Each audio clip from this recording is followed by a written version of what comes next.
Good evening, student. This is your English online class. Today we will be studying supplementary reader. It so happened. Chapter number 2, Children at Work. Everyone know that child labor is illegal. But some reason children have to work. Some help their family make a livelihood. Others who run away from unhappy home need to support themselves. Children who have to work can't go to school and play like other children of their age. This lesson describes the story of 11-year-old boy Velu. Let's read the lesson.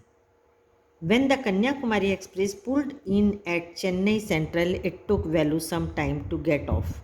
When he finally stood on the platform, his legs felt wobbly as if he was still on a moving train. Kanyakumari express जब Chennai central station में रुकी तो वेल्लू platform में उतरा और उसके पैर अभी भी ऐसे काँप रहे थे. Oh out of the way a porter went by with a loaded trolley. Vellu jumped aside. एक पोर्टर जो था कुली वो सामान लेकर जा रहा था. वेल्लू से साइड होने वाला. He sat on a bench on the platform putting his small bundle down. In all his 11 years, he had never seen so many people, except once a year at the fair in his village. People walked by bumping into him with their suitcase. A voice announced something on a loudspeaker.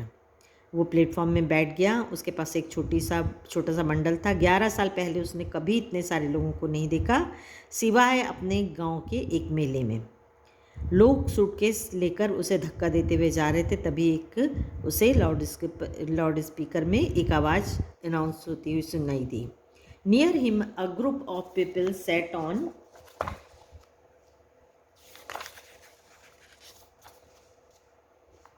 set on their language, looking a TV hanging from the roof. The noise was terrible. Valley put his head down on his knees, feeling miserable and exhausted. He had run away from his village 2 days ago. For 2 days he had eaten nothing but some peanuts and a piece of jaggery. In his bundle he carried a shirt, a towel and a comb. वहाँ पर लोगों की आवाज़ सुनाई दे रही थी. लोग कुछ बैठे थे जो टीवी देख रहे थे जो टंगा हुआ था और वो हल्ला बहुत भयानक था. वेल्लू अपने घुटनों पर सिर रखकर बहुत दुखी होकर और थक गया था और वो अपने गांव से 2 दिन पहले ही निकला था और 2 दिनों से उसने कुछ भी नहीं खाया था सिवाय पीनट्स मतलब मूंगफली और पीस ऑफ जैगरी मतलब गुड़. और इन इस बंडल ही कैरीड उसके पास खाली एक शर्ट, टॉवल और एक कॉम था. He had walked for most of the first day to Connor and then got on the train to Chennai. Velu had no money for a ticket, but luckily the ticket collector didn't come to the unreserved compartment. He had tried to sleep on the floor near the door. A group of men next to him had played cards and shouted all night. Hey, what new to town? Hey, called out a rough voice. वेल्लू अपने गांव में घर छोड़ने के पहले कन्नूर में ही 2 दिन यहाँ वहाँ घूमता रहा. उसके बाद वो उसके पास इतने पैसे नहीं थे कि वो टिकट खरीदता, लेकिन उसका भाग्य अच्छा था कि उस अनरिजर्व जहाँ पर रिजर्वेशन वाला कंपार्टमेंट नहीं था उसमें वो बैठा था. वहाँ टिकट कलेक्टर हैं. तभी उसे एक आवाज़ सुनाई दी. Valley opened his eyes. There were a lot of people standing around, but nobody was looking at him. उसने आंखें खोली. आसपास बहुत लोग थे लेकिन उसकी तरफ कोई भी ध्यान नहीं दे रहा था. Here, he turned around. Behind him he was a girl around his own age, wearing a long banyan that came down to her knees. Her hair was stiff and brownish, and she had a huge sack on one shoulder. She was picking up dirty plastic cups from the floor and stuffing them into her sack.